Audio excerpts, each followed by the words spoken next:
Hello, I'm Nadia Shireen and I'm an author and illustrator. My book, Barbara's Very Useful Guide to Moods, is a £1 book for World Book Day 2025, and it's about a cat called Barbara who feels lots of different emotions in one day.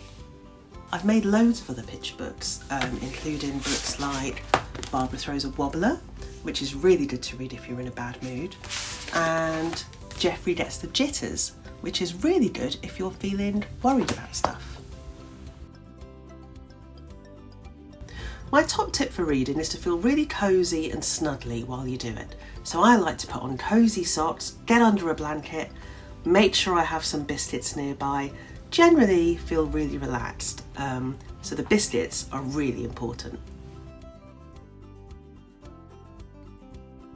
I am here in my very favourite reading space, which is my bed. I read absolutely everything here: books, magazines, and then my Kindle. It's just my favourite place to be, and after I've done all of that, I like to fall asleep to an audiobook. So this is where a lot of my reading happens. Good night.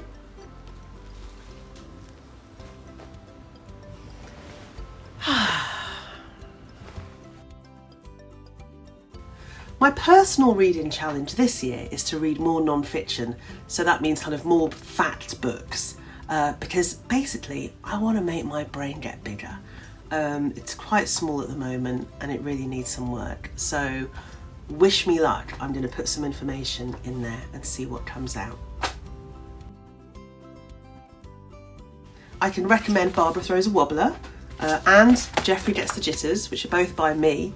But for books that aren't by me, you can also try Pom Pom Gets the Grumps by Sophie Henn, The Rock from the Sky by John Klassen, and The Elephant and the Sea by Ed Veer.